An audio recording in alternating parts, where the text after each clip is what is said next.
যখন তুমি তোমার পৃথিবীর সমস্ত কিছু থেকে এক আল্লাহর দিকে তুমি তোমার মনোনিবেশ করবে, আল্লাহ তোমার অন্তরের আত্মার মধ্যে শান্তি প্রদান করবে, আল্লাহ নূর তোমাকে আচ্ছাদন করবে।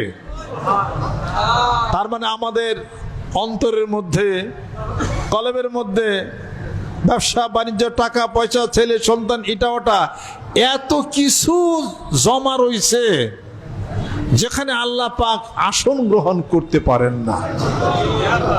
সব কিছু থেকে খালি করতে হবে। মান্না গঞ্জাম দর জমিন আসমা লেকে গঞ্জাম দর কলবে মুমিনা।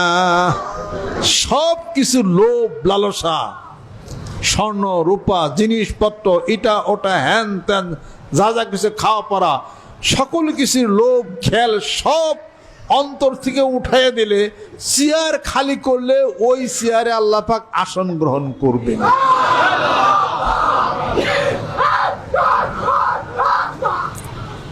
দুনিয়াও চান, আল্লাহরও চান, আখিরাতেও চান, তাই কি হয়? একটাকে বিয়োগ দিলে স্থান ক্লিয়ার হবে, আরেকটা আসবে সেখানে। প্রেম আর কাম এক জায়গায় বসবাস করে না। প্রেমের দরজা, কামের দরজা সম্পূর্ণই আলাদা। কামের দরজা হলো দুনিয়া, প্রেমের দরজা হলো আল্লাহ এবং আল্লাহর রাসূল। এক দরজা খুললে আরেক দরজা অটোমেটিক বন্ধ হবে। দুনিয়ার কামের দরজা খুলবেন, আল্লাহ রাসূলের প্রেমের দরজা অটো বন্ধ হয়ে যাবে। আল্লাহ রাসূলের প্রেমের দরজা খুলবেন, দুনিয়ার কামের দরজা অটো বন্ধ হয়ে যাবে। এটা দুইটা একসাথে কখনো বসবাস করে না। এটা হলো একটা ভুল থিওরির কথা। এটা ভুল থিওরির কথা। এটা দুনিয়াকে লাথি মারেন, দুনিয়া আপনার পিছে পিছেই ঘুরবে। দুনিয়ার পিছে পিছে যদি আপনি ঘুরেন, দুনিয়া আপনাকে লাথি মারবে। দুনিয়ার পিছে ঘুরলে দুনিয়া আপনাকে লাথি মারবে। তার মানে এত আরাম, আয়েশ, টাকা পয়সা, নেতৃত্ব, এত কিছু, লাস্টে কিছুই দিবে না, দুনিয়ার লাত্তিই খাইবেন। এত টাকা, এত পয়সা, এত কোটি কোটি টাকা বুক করা পারবেন না, লাত্তি খাইলেন না। সম্মানও থাকবে না, লাত্তি খাইলেন না। এগুলোর যদি লাত্তাইতেন, তো এগুলো কোনো একদিন আপনারা সম্মান করত। এগুলো লোভ যদি না করতেন, তাহলে এগুলো সম্মান আপনি পাইতেন। তাই তো কবি কয়, দুনিয়া কা মজা লে লো, দুনিয়া তুমহারি হ্যায়, দুনিয়া তুমহারি হ্যায়। দুনিয়া কা মজা লে লো, দুনিয়া তুমহারি হ্যায়, দুনিয়া তুমহারি হ্যায়। দুনিয়ার মজা লো, দুনিয়া তুমহারি হ্যায়।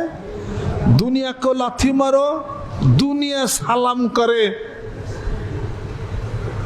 পিস পিস সালাম করে, মুরমুর সালাম করে, পিছে পিছে সালাম করে, ডাইনে বামে সালাম করে, দুনিয়া সালাম করবে। মারো লাথি, দিব সালাম। করো সালাম, দুনিয়া দিব লাথি তোমারে।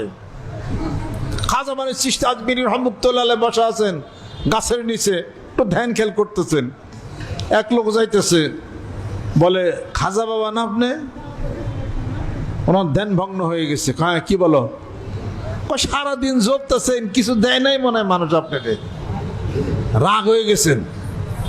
তুমি কি বলো, কি দরকার তোমার? কেন বসে রয়েছেন, কিছু তো মানুষের দেওয়ার টাওয়ার কথা দিছে টিছে না কিছু। এই ঠাট্টা করতেছে। তোমার কোনো দরকার আছে? তোমার জীবনের কিছু দরকার পাওয়ার কিছু আছে? দেখো এই গাছের পিছনে এখানে একটা গর্ত আছে, ওখান থেকে নিয়ে নাও, আমার ধ্যানে ডিস্টার্ব করো না তুমি।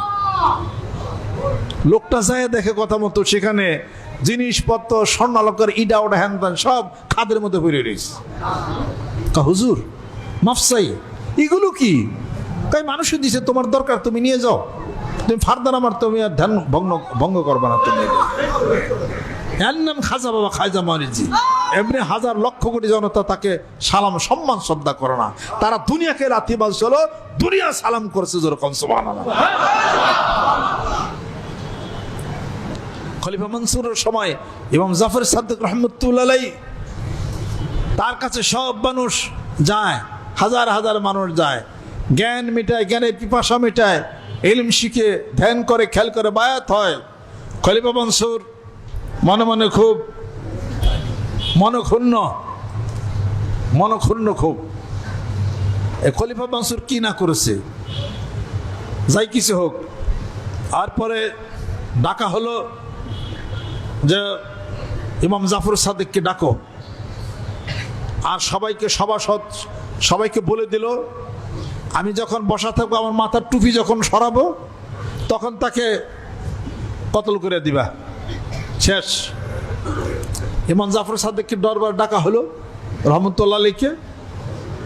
এরপর যখন দরবার ঢুকতেছেন তখন ওই বাদশাহ খলিফা মনসুর তখন তিনি সিংহাসন উঠে যে ইমাম জাফর সাদিককে কদমবুসি করে তার নিজের সিংহাসনে বসাইলেন।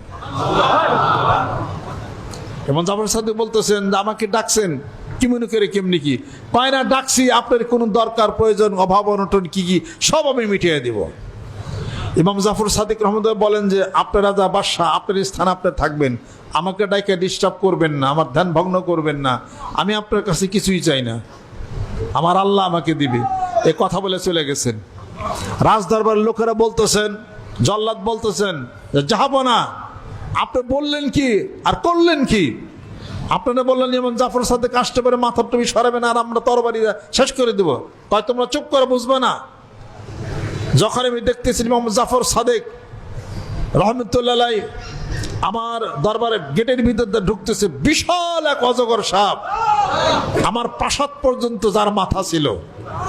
সে বলতেছিল যে খলিফা মনসুর, ইমাম জাফর সাদিককে সামান্যতম ক্ষতির চিন্তা যদি করো, আজকে তোমাকে সহকারে এখানকার লোক লস্কর যাচ্ছে সবাইকে আমি গিলা খাই ফেলবো। কারণ তোমরা দেখো নাই, আমি খলিফা মনসুর আমি দেখছি। আল্লাহর নবী হাদিস শরীফের মধ্যে ইরশাদ করেন, মানে আদালি ওয়ালিয়ান ফাকাদ আযানতুহু বিল হারব। যেই ব্যক্তি আল্লাহর মনোনীত এমন ব্যক্তির সঙ্গে যেই ব্যক্তি শত্রুতা করে, মহান মাবুদ বলেন আমি আল্লাহ রব্বুল আলামিন তার পক্ষে তার বিরুদ্ধে জিহাদ ঘোষণা করে দেই। আল্লাহ যদি জিহাদ করে পারতো নি কেউ? জোরে কর, কেউ পারতো? কেউ পারবে না। অনেক ইতিহাস